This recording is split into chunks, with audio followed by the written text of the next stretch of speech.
Permíteme decirte que hablar de la decadencia moral hoy en día es un tema complicado para alguna gente. Al menos no debería ser complicado para ti y para mí, los que somos creyentes. De acuerdo a la revista titulada o llamada Psychology Today, lo que es psicología de hoy en español, hay algunos investigadores, o investigadores más bien, estos investigadores hicieron una clase de pregunta. Era la siguiente, ¿no? Si la sociedad estaba en decadencia. Según ellos, la decadencia moral es un tema más de percepción, la manera como tú lo percibes. Y llevaron a cabo sus investigaciones y hicieron esta pregunta a algunas personas aquí que radican en los Estados Unidos, y esperando quizás que su argumento fuera respaldado a través de las respuestas, se llevaron una sorpresa. Pues resulta que cuando llevaron esta encuesta, las personas más grandes apuntaron que las generaciones más jóvenes no tenían o no veían con mucha importancia los valores morales. Inconformes con los resultados, estos investigadores empezaron a cuestionar a las personas que respondieron de esta manera, diciéndoles que tenían que comparar los tiempos de hoy con los tiempos de antes, para así poder ver que realmente ha habido un avance en el campo de la moralidad. Por ejemplo, hace años atrás había esclavitud, mas ahora la esclavitud está totalmente abolida. Años atrás, las personas que tenían alguna discapacidad no tenían los privilegios y derechos que hoy en día tenemos. Los investigadores no se limitaron solamente aquí en los Estados Unidos, sino que llevaron a cabo su investigación en 60 países diferentes, de los cuales estos 60 países que tomaron esta encuesta también admitieron ver un declive en la moralidad de las personas. Obviamente que esta respuesta de estas personas que ya no eran estadounidenses, sino de ciudadanos de otros países, los investigadores se quedaron inconformes con lo que habían recopilado. Por lo tanto, decidieron volver otra vez a los Estados Unidos y hacer de nuevo otra encuesta, esperando que en este momento quizás la afiliación política tuviera cierta influencia en los resultados. Sin embargo, de nuevo, sin importar el bando político, tanto conservadores como liberales concluyeron o estuvieron de acuerdo que realmente sí hay una decadencia moral en la sociedad. Aunque los autores de esta investigación reconocieron que a nivel global la gente reconoce o ve que hay un declive en los valores morales, estas personas concluyeron que sus investigaciones sugieren de alguna manera que los valores morales se mantienen estables, o en el peor de los casos, la peor conclusión fue de que va mejorando la moralidad en la sociedad. Amados, la insensatez de estos investigadores es simplemente el reflejo del mundo entero cuando es confrontado con la palabra de Dios, la cual nos dice realmente la condición del hombre sin Cristo. Por eso, en medio de un mundo corrompido, el ADN de una iglesia saludable es que tiene ciudadanos ejemplares. Les voy a pedir que oremos a nuestro Dios. Señor, gracias porque tú eres bueno y misericordioso con nosotros. Y en esta hora, Señor, yo te pido que seas tú quien dirijas mis labios. Mi Dios, que lo que vayamos a estar compartiendo en esta tarde, Señor, sea solamente, Señor, tu Espíritu Santo quien lo vaya dirigiendo al corazón de cada uno de nosotros, como lo has estado dirigiendo en mi vida durante esta semana, Señor. En esta hora, Padre, yo te pido que las situaciones que quizás pueda haber en nuestros corazones, los pendientes de la semana, las responsabilidades, en ningún momento distraigan nuestros corazones y nuestras mentes para recibir lo que tenemos que escuchar. Ayúdanos pues a tener oídos atentos y un corazón humilde para ser confrontados y confortados por tu palabra. En el nombre de Jesús oramos. Amén, Señor, y amén. Les voy a pedir que juntos, o quizás mejor, puedan seguirme con su vista en la lectura de estos 8 versículos. La Escritura dice ahí en Tito capítulo 3, versículos desde el 1 hasta el 8. Recuérdales que estén sujetos a los gobernantes, a las autoridades, que sean obedientes, que estén preparados para toda buena obra, que no injurien a nadie, que no sean contenciosos, sino amables, mostrando toda consideración para con todos los hombres. Porque nosotros también, en otro tiempo, éramos necios, desobedientes, extraviados, esclavos de deleites y placeres diversos, viviendo en malicia y en envidia, aborrecibles y odiándonos unos a otros. Pero cuando se manifestó la bondad de Dios, nuestro Salvador, y su amor hacia la humanidad, Él nos salvó, no por las obras de justicia que nosotros hubiéramos hecho, sino conforme a su misericordia, por medio del lavamiento de la regeneración y la renovación por el Espíritu Santo, que Él derramó sobre nosotros abundantemente por medio de Jesucristo nuestro Salvador. Versículo 7. Para que justificados por su gracia fuéramos hechos herederos según la esperanza de la vida eterna. Palabra fiel es esta. Y en cuanto a estas cosas quiero que hables con firmeza para que los que han creído en Dios procuren ocuparse en buenas obras. Estas cosas son buenas y útiles para los hombres. Amado hermano, a aquellos quienes empezamos esta carta aprendimos algo, que la sociedad cretense no era una sociedad digna de imitar. O al menos no era muy halagador el venir de este lugar. Su cultura estaba lejos de ser admirada. Un filósofo de este mismo lugar había descrito a sus compatriotas de 3 maneras: mentirosos, malas bestias y ociosos. Y esta misma descripción fue la misma descripción que el apóstol Pablo utilizó en su carta cuando se dirigió a este joven pastor llamado Tito. Esta descripción lo podemos encontrar en el primer capítulo de esta carta, y funcionó para advertirle a este joven ministro la urgencia de exhortar a su congregación y a las congregaciones que había en aquella isla de vivir vidas diferentes en una sociedad que moralmente iba en declive. Por este motivo, Pablo, si ustedes pusieron atención, en el versículo 1 empieza con una palabra, la cual es recuérdales. Esta palabra sugiere que lo que Tito iba a compartir era algo que ellos ya sabían. Sin embargo, era necesario que se los recordara, que se los trajeran a la memoria. Cuando uno vive en una cultura tan opuesta a la voluntad de Dios, que va en contra de las Escrituras, como creyentes es necesario que se nos recuerde constantemente cómo debemos de vivir nuestras vidas. Porque nuestra mente y nuestro corazón constantemente están siendo bombardeados para alejarnos del camino de la justicia. Amados, no sé si de repente te ha pasado a ti, pero cuando dejamos de leer la palabra, cuando dejamos de quizás escuchar de repente la radio cristiana o quizás algún canto cristiano y empezamos de alguna otra manera a empaparnos de lo que el mundo nos dice, nos empezamos a sentir más ansiosos, preocupados. ¿Por qué? Porque no tengo la casa de mis sueños, porque no tengo el trabajo deseado, porque el dinero no me alcanza, porque la situación familiar pareciera que va empeorando.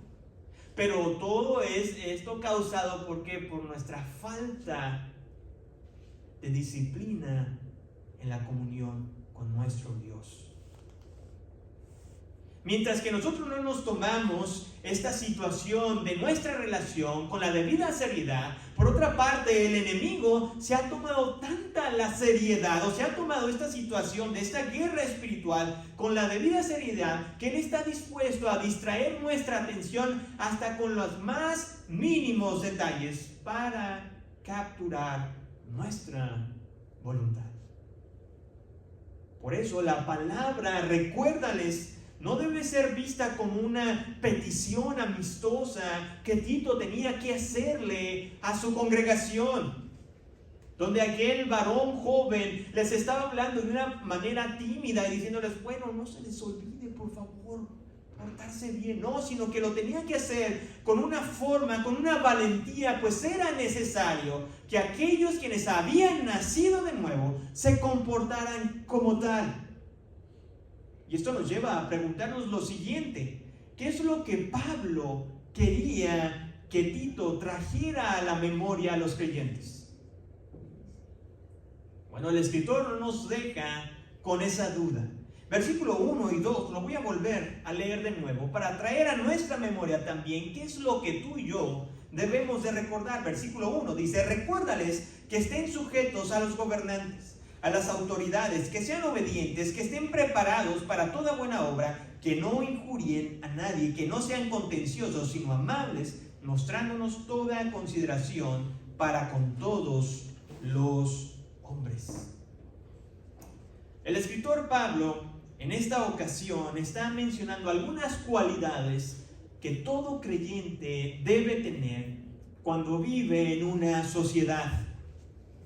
Y la primera a destacar es de que este varón llamado Pablo desea que tanto tú y como yo seamos obedientes y nos sometamos a la autoridad.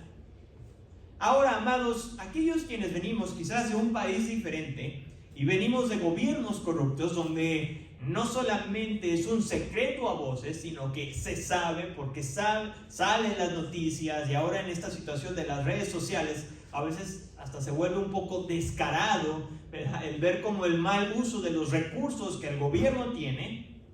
Es difícil el entender esta situación que Pablo nos está llamando a hacer, a someternos y a obedecer a nuestras autoridades. Ahora, permíteme decirte y tratar de tener cierta empatía con los recipientes o remitentes del primer siglo que estaban recibiendo esta carta. Pues resulta que ellos estaban en una situación no muy diferente que nosotros. Es más, me atrevo a decir que quizás mucho peor que nuestros gobiernos actuales. Pues en el primer siglo, si ustedes recuerdan, la historia nos dice que el imperio que gobernaba en gran parte de Europa era el imperio romano. Y para nada este imperio se basaba en la democracia o era imparcial en sus juicios. Al contrario, era un gobierno autoritario que iba a pisotear, iba a de alguna u otra manera oponerse o oprimir, mejor dicho, a cualquier persona que se opusiera a sus intereses o sus leyes. Y esto nos lleva a preguntarnos lo siguiente: ¿por qué nos debemos de someter a un gobierno que no vela por el interés de las personas y por la seguridad? Y es probable que esta misma pregunta estos hombres y mujeres creyentes que vivían en el primer siglo bajo este régimen se lo pudieron hacer. Como también hoy en día, independientemente en el país en el que vivas, es una pregunta válida: ¿por qué debo de obedecer a un gobierno que no está velando por mi interés o por mi seguridad? Bueno, la respuesta se encuentra también en la carta de los Romanos. El escritor Pablo, anteriormente, unos años antes, había escrito algo similar, incluso un poco más extendido en la pregunta que acabamos de hacer. Si tienes la oportunidad, ve a tu Biblia junto conmigo, Romanos capítulo 13, versículos del 1 al 2. Está unas cuantas hojas hacia atrás. Romanos capítulo 13, versículos del 1 al 2.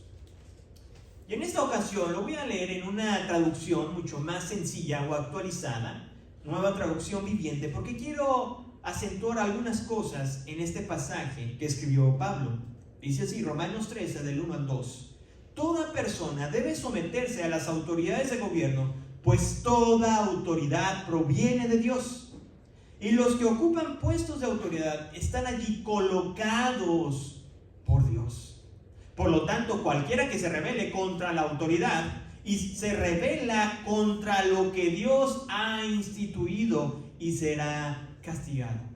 Hermanos, por esta razón, tú y yo debemos de someternos o obedecer a las autoridades o al gobierno donde estamos, donde vivimos.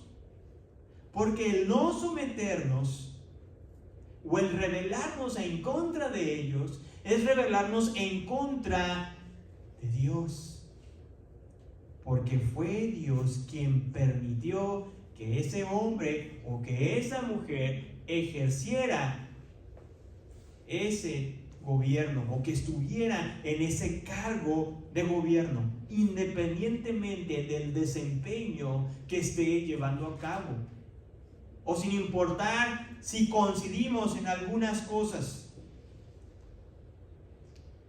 Entonces, ¿cuándo un cristiano puede desobedecer al gobierno? Podríamos preguntarnos. ¿Cuándo tú y yo podemos desobedecer al gobierno? Que si somos sinceros, ni siquiera la nación más poderosa tiene un gobierno perfecto. ¿Cuándo tú y yo, como hijos de Dios, podemos desobedecer al gobierno? La buena noticia es de que la Biblia registra situaciones donde mujeres y hombres piadosos se rebelaron en contra del gobierno para no quebrantar la ley de Dios. Una de estas historias lo encontramos en el segundo libro del Antiguo Testamento, que es Éxodo, donde se nos dice que dos parteras hebreas se le había pedido de parte de Faraón. Faraón había hablado con ellas y les había dicho que cualquier niño recién nacido debía de morir, mientras que las niñas debían dejarse con vida. Al oír esto, estas mujeres temerosas de Dios se rebelaron al no matar a los niños recién nacidos y dejarlos también vivir. En otra ocasión, en un libro más adelante del Antiguo Testamento, tenemos el libro de Daniel, donde hay dos situaciones.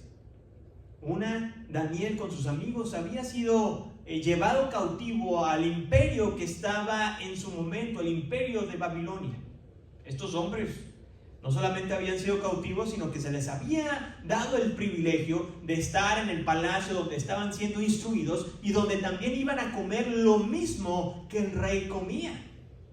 Si tú lo pones a ver desde una perspectiva de que una nación viene y te conquista y te toca esta situación, pues para nada se ve mal, ¿no? Vivir en un palacio, estar comiendo bien lo que come el rey, los manjares del rey. Sin embargo, se nos dice en la Escritura que en aquella ocasión lo que estos hombres estaban ofreciendo era algo que Dios había estipulado en su dieta hacia los israelitas que no debían de comer. Y se nos dice que tanto Daniel como sus amigos decidieron no contaminarse. En otra situación similar, en este mismo libro, pero ahora sin Daniel, los tres amigos de Daniel, Sadrach, Mesach y Abednego, se nos dice que estaban también siendo ellos de alguna otra manera teniendo cargos en el gobierno. Y el rey de aquella nación, de Babilonia, en su orgullo construyó una estatua alta, en la cual dijo el siguiente veredicto, que todo mundo tenía que arrodillarse delante de esta estatua. Hermanos, alguien podría decir, bueno, pues ¿qué tiene de malo, no? Te arrodillas y después le pides perdón a Dios. Sin embargo, estos jóvenes sabían de las implicaciones que había de arrodillarse y de alguna otra manera reconocer que había otro Dios, cuando en realidad solamente había un solo Dios. Y la historia nos dice que estos tres jóvenes también se rebelaron en contra de este rey. En el Nuevo Testamento tenemos otra historia donde después de la resurrección los apóstoles con mucha valentía empezaron a predicar el evangelio en la comunidad judía. Obviamente que esto levantó celos y enojos dentro de los líderes religiosos, quienes los capturaron, los llevaron a la cárcel, los golpearon para después amenazarlos y decirles que no volvieran a predicar del evangelio. Sin embargo, Pedro habló por todos y les dijo lo siguiente: es mejor obedecer a Dios antes que los hombres. Así que después de dar esta serie de ejemplos que encontramos en la Biblia, la pregunta se responde de la siguiente manera: ¿cuándo tú y yo podemos desobedecer al gobierno? Cuando el gobierno nos pida hacer algo contrario a la voluntad de Dios. Si no nos pide algo contrario a la voluntad de Dios, hagámoslo entonces. Por algo el Señor Jesucristo, cuando se le dijo de esta moneda, ¿de quién es? Se le dijeron del César, y él finalmente dijo: dar al César lo que es de César y dar a Dios lo que es de Dios. El escritor Pablo no solamente se quedó ahí en la situación de obedecer, sino que esta obediencia o sujeción a los gobernantes se tenía que reflejar en la disposición de servir.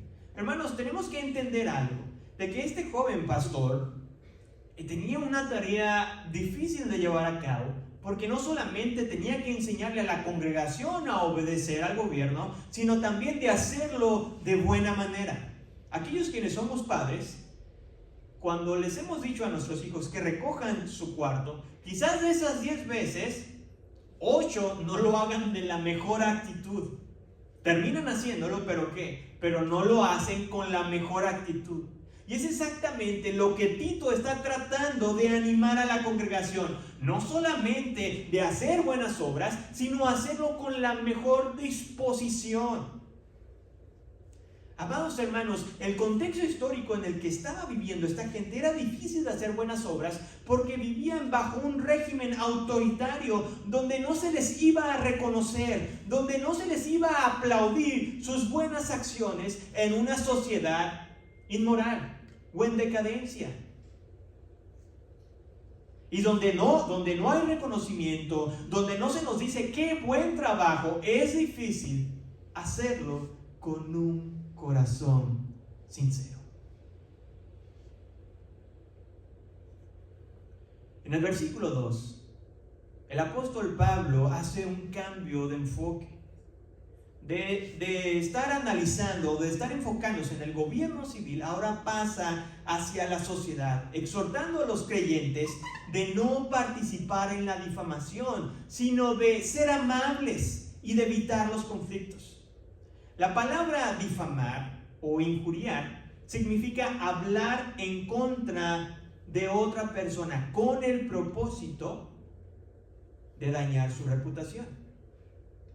El avance tecnológico o el avance de la tecnología ha hecho que la difamación acapare mayor audiencia. ¿Y a qué me refiero con esto?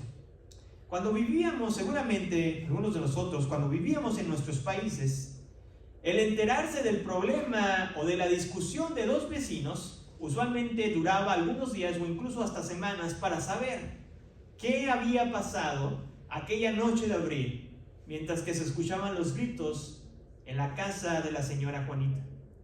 Sin embargo, hoy, por medio de las redes sociales, hoy es solamente cuestión de segundos o de minutos saber qué es lo que está pasando en la vida de ciertas personas.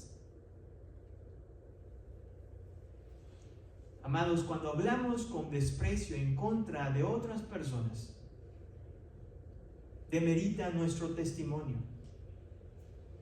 Demerita nuestro testimonio porque va a crear una enemistad entre nosotros y las personas que viven sin Cristo. Por este motivo, Pablo en su carta deseaba que la gente, que los creyentes, que los hijos de Dios fueran amables y que buscaran la paz. Debemos de ser sinceros y quizás a sincerarnos con nosotros mismos Y es obvio que hay frustración cuando se cometen injusticias o cuando se habla en contra de nuestra persona. Es una actitud o un sentimiento muy justificable. Pero lo que no es justificable es de que tú y yo desarrollemos una actitud hostil contra aquellos que pecan en nuestra contra. Porque como seguidores de Jesús, tú y yo no hemos sido llamados a pelear por más privilegios, a pelear por nuestros derechos, sino que hemos sido llamados a proclamar las noticias de salvación en un mundo perdido. Y el mejor ejemplo es nuestro Señor Jesucristo, quien se nos dice en la Escritura que en todo ese trayecto de agonía nunca habló en contra de aquellos quienes le acusaban falsamente. Y si somos sinceros con nosotros mismos, creo que ninguno de nosotros estamos libres de que nuestra vida sea perfecta como lo fue el Señor Jesucristo. Así que si alguna vez alguien dice algo en contra de nosotros, antes de levantar la voz, quizás es bueno meditar, porque dentro de esa mentira tal vez haya algo de verdad.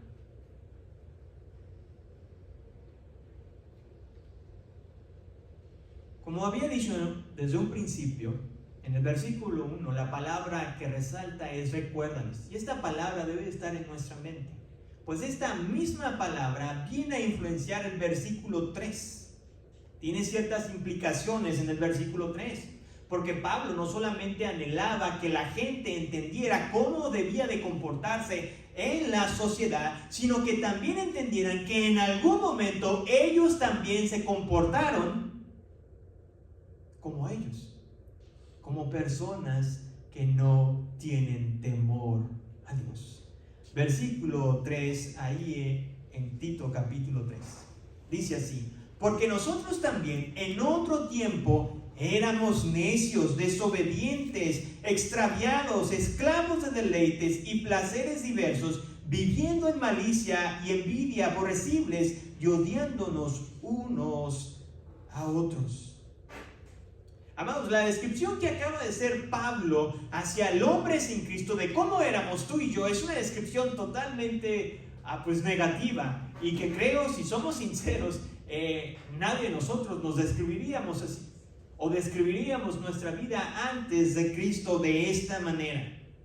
Pero para aquellos quienes anteriormente hemos tenido la oportunidad y la disciplina de leer otras cartas del apóstol Pablo, nos daremos cuenta que en esta ocasión el escritor fue incluso hasta moderado al describir cómo luce la vida de una persona sin Cristo.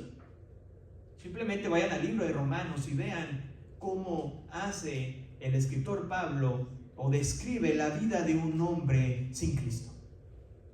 Y en este mismo versículo 3 es bueno aclarar lo siguiente: que este apóstol, un hombre reconocido, un hombre que en su momento y sigue causando una gran influencia en el cristianismo, quien plantó varias iglesias y quien seguramente en su trayecto, en sus viajes misioneros, varias personas vinieron a los pies de Cristo, pudo dirigirse a la congregación de Tito en la primera frase o en la primera oración del versículo 3 de esta manera: porque ustedes también en otro tiempo.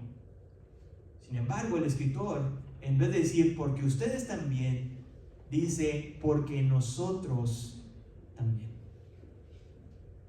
Y es digno de resaltar que un hombre con tanto currículum ministerial, él mismo reconoce que también era un pecador como el resto de los demás. A él también Dios lo rescató de ese pozo lleno de lodo. Pero el sacrificio de Cristo cambió su vida y cambia también nuestras vidas. Por eso mismo la siguiente frase es digna de resaltar o de analizar: en otro tiempo. Lo que Pablo estaba diciendo es de que aquellos quienes han venido a los pies de Cristo no pueden ser las mismas personas. No podemos vivir o seguir teniendo, los mismos patrones de vida. Si has venido a los pies de Cristo, definitivamente tu vida debe de cambiar. No puede ser la misma. Y es más, me atrevo a decir que año tras año nuestra vida debe lucir tan diferente que el año 2024 que lo que es hoy. Porque estamos en un constante cambio. Y en esta lista, Pablo menciona una serie de características que debemos de poner atención. Y la primera de ellas es de que menciona de que antes éramos necios. Ahora, la palabra necedad o la necedad debe de entenderse que esta se da tanto en personas educadas, que tienen muchos títulos y que han ido a la escuela, como también personas iletradas o personas que quizás no han tenido la oportunidad de ir a alguna institución de educación. La necedad se refleja en ambos. Porque de lo que está hablando el apóstol Pablo son de cosas espirituales. El hombre necio puede tener una amplia y vasta información o conocimiento de muchas cosas y aún así ignorar la más importante, la salvación de su alma. Después ahí el escritor nos dice que el hombre sin Cristo es un hombre desobediente. Amados, nosotros en nuestra vida podemos conocer amigos o familiares que en su trabajo son muy íntegros, que en su vida hacen todo lo posible para seguir las reglas. Sin embargo, cuando hablamos de las reglas morales de Dios, nadie es capaz de seguirlas, pues Dios demanda perfección. Es por eso que el escritor Pablo en el libro de Romanos dice que todos estamos destituidos de la gloria de Dios, porque nadie puede seguir o obedecer la ley moral de Dios a la perfección. Dentro de esta lista quisiera destacar la última parte del versículo 3, la cual dice: viviendo en malicia y envidia, aborrecibles y odiándonos unos a otros. Lo que está diciendo aquí Pablo es de que la maldad en la persona sin Cristo se vuelve algo tan normal que ni ellos mismos lo notan. Para dar un ejemplo o para aclarar esta situación, es de que la maldad en las personas se va a manifestar en diferentes grados. ¿A qué voy con esto? Bueno, utilicemos un ejemplo, el pecado de la envidia. En algunos, la envidia simplemente se va a manifestar en el pensamiento. En el aspecto de que, wow, ¿por qué aquella persona tiene esa casa tan grande y yo no la tengo? Si trabajo con el mismo esfuerzo y empeño, o quizás más que esa aquella persona. Y empieza a envidiar, a codiciar aquí en su mente. Dice, ¿por qué mi esposo no me puede tratar de la misma manera que aquel varón trata a su esposa? O viceversa, ¿por qué mi esposa no se puede arreglar como aquella mujer? Y la codicia o la envidia empieza en el pensamiento. Pero para otros, la envidia da su fruto en la amargura del corazón, donde aquella persona ahora su trato con los demás es totalmente negativo, es totalmente, no quieres estar alrededor de esa persona porque todo lo ve mal. Porque es tanto su anhelo de querer aquello que no puede, que finalmente ha amargado su corazón. Y para otros, finalmente, cegados por la envidia y por un corazón amargado, no pueden más y no resisten más la tentación de robar, que finalmente dicen, voy a obtener eso, no importa a quién tenga que pisotear. No importa el costo, lo voy a tomar. Y estos son los grados de maldad que se manifiestan en las diferentes personas, pero al final, sea un pensamiento o llevarlo a la acción, Dios nos dice que todos estamos destituidos de la gloria de Dios. Versículo del 4 al 7 dice así: pero cuando se manifestó la bondad de Dios, nuestro Dios, nuestro Salvador, y su amor hacia la humanidad, no por las obras de justicia que nosotros hubiéramos hecho, sino conforme a su misericordia, por medio del lavamiento de la regeneración y la renovación por el Espíritu Santo, que Él derramó sobre nosotros abundantemente por medio de Jesucristo nuestro Salvador, para que, justificados por su gracia, fuéramos hechos herederos según la esperanza de la vida eterna. Pablo, con la palabra pero, de nuevo cambia su enfoque. Y ahora deja de enfocarse o de recordarnos el panorama que antes éramos sin Cristo, para ahora recordarnos quiénes somos o nuestra nueva condición en Cristo Jesús. Y antes de proseguir en este análisis de estos versículos, es necesario mencionar que en el versículo 4 hasta el 7, el apóstol de alguna u otra manera hace referencia a cada persona de la Trinidad en su rol o en su obra de la salvación, en su participación en nuestra salvación. Dios Padre fue y es el iniciador de nuestra salvación, pues Él mandó a Jesús a morir en nuestro lugar. Dios Hijo cumplió este propósito o este objetivo del Padre de salvarnos ¿a través de qué? A través de su muerte y de su resurrección. Y Dios Espíritu Santo es quien nos da o nos infunde vida nueva en Cristo Jesús. En el versículo 5, el escritor reafirma una idea que muchas veces no nos gusta anunciarla, pero es necesario decirla. Y es la siguiente: es la incompetencia del hombre para salvarse a sí mismo. Y como exalta la incompetencia del hombre, al mismo tiempo está exaltando la misericordia de Dios hacia hombres y mujeres incompetentes como tú y como yo. El versículo dice así: Él nos salvó no por las obras de justicia que nosotros hubiéramos hecho, sino conforme a su misericordia, por medio del lavamiento de la regeneración y la renovación por el Espíritu Santo. Si acabamos de poner atención en el versículo 5, Pablo de una manera o a propósito omite algo, y es lo siguiente: la fe del hombre. Porque tú y yo simplemente nos convertimos en protagonistas de este milagro de la salvación. El enfoque de Pablo era simplemente exaltar lo que Dios hace en la salvación. Por eso no mencionó la fe del hombre, porque tú y yo no tenemos ninguna participación en nuestra salvación. Desde principio a fin, Dios es quien se lleva toda la gloria.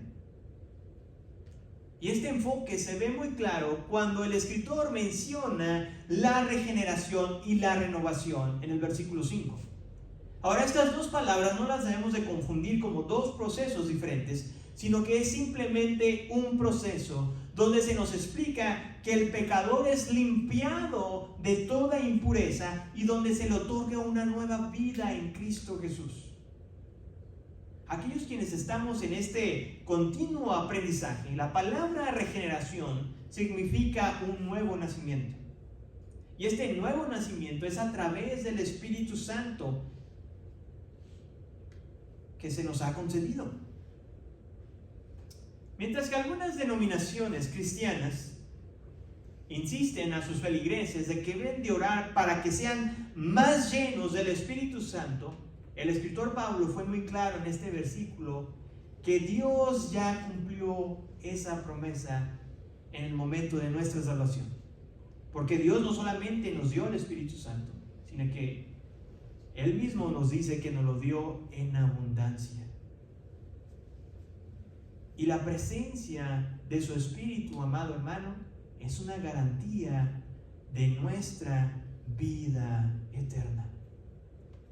El tener al Espíritu Santo en tu vida es una garantía de que el día en que tú mueras, en el que el Señor te llame a su presencia, vas a estar con Él. Vas a estar con Él. Tristemente, el vivir en una sociedad corrompida, donde las promesas pierden relevancia si no hay un papel de por medio, algo firmado. Incluso me atrevería a decir, a pesar de que a veces tenemos el papel en mano, los documentos, aún así algunas promesas no llegan a cumplirse. Por ejemplo, y para no extenderme, creo que todos los que estamos aquí tenemos, quiero pensar, alguna clase de seguro, sea el seguro de vida, seguro médico, seguro de nuestro carro. Bueno, debemos de tener seguro en nuestro carro. Pero sin importar el seguro que tengamos o lo atractivo que sean los beneficios de este seguro, seamos sinceros, los factores como la falta de transparencia en los contratos, la mala atención o la pésima atención al cliente y las exclusiones de la póliza, como cuando de repente hablamos, tenemos algún accidente o incidente y hablamos y la operadora nos dice esta típica frase que muchos de nosotros no queremos escuchar, pero que siempre escuchamos, lo sentimos, pero no podemos cubrir esos gastos. Eso ha contribuido a un ambiente hostil y de desconfianza hacia las promesas. Pero permíteme decirte que la Escritura nos recuerda lo siguiente: que todos los hombres podrán mentir, sin embargo, Dios no miente. Por lo tanto, la presencia de su Espíritu Santo en tu vida, amado hermano, debe traer paz a tu corazón, porque trae esa seguridad eterna que sin importar lo que llegue a pasar y cuando llegues a morir, puedes tener esa absoluta confianza de que ese pacto que Dios hizo contigo a través de Cristo Jesús, Él nunca lo quebrantará. En la carta de los Efesios, Pablo de nuevo hace hincapié en eso. Efesios capítulo 1, versículos del 13 al 14, dice así: habiendo creído, fueron sellados en Él con el Espíritu Santo de la promesa, que nos es dado como garantía de nuestra herencia, con miras a la redención de la posición adquirida de Dios para alabanza de su gloria. Una vez más, el apóstol Pablo nos recuerda que nuestra vida eterna ha sido sellada y es garantizada cuando el Espíritu Santo de Dios mora en nosotros. El último versículo dice así: palabra fiel es esta, y en cuanto a estas cosas quiero que hables con firmeza para los que han creído en Dios, procuren ocuparse en buenas obras. Estas cosas son buenas y útiles para los hombres. Esa es la tercera ocasión en la carta donde el escritor se dirige a este joven ministro y le recuerda que tenía que enseñar y hablar estas cosas. ¿Cuáles son estas cosas? Bueno, la enseñanza del capítulo 2, que previamente ya lo hemos expuesto, y si quieres recordar, puedes ir ahí a nuestro canal de YouTube y ver cada una de las predicaciones y parte del capítulo 3, del cual hoy tú y yo se está exponiendo. Y estas simplemente señalan cómo un cristiano debía de vivir y responder en un mundo hostil.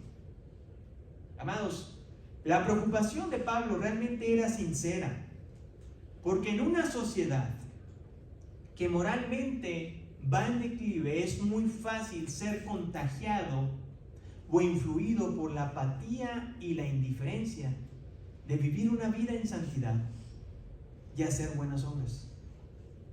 Y esa es de esta última sección donde Pablo reitera y dice que nuestro comportamiento santo y nuestras buenas acciones son de gran beneficio a una sociedad que está en decadencia. Y esto me lleva a preguntarte lo siguiente: ¿qué cosas estás haciendo tú en tu entorno, en tu trabajo, en tu hogar, en la escuela, en tu comunidad, en tu vecindario, que haga a las otras personas recordar de las bondades de Dios? ¿Qué estamos haciendo? ¿Realmente estamos sirviendo con un corazón dispuesto, sin importar que se nos reconozca?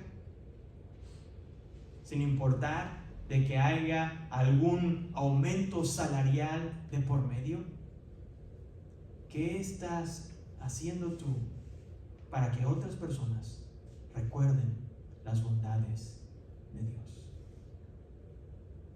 Amados, quiero concluir con lo siguiente. Es que los cristianos somos llamados a ser ciudadanos ejemplares. Pero esto va más allá de nuestro activismo político. Porque aquel que es un político antes que un cristiano va a terminar viendo al hombre pecador como su enemigo. Obviamente que esto va más allá de nuestra participación en los movimientos sociales. Porque la persona que es un activista antes que un cristiano simplemente se enfoca en el problema externo. Por lo tanto, el llamado divino a ser un ciudadano ejemplar en un mundo corrompido consiste en anunciar a los pecadores que solo Cristo cambia vidas. Solamente Cristo cambia las vidas de las personas.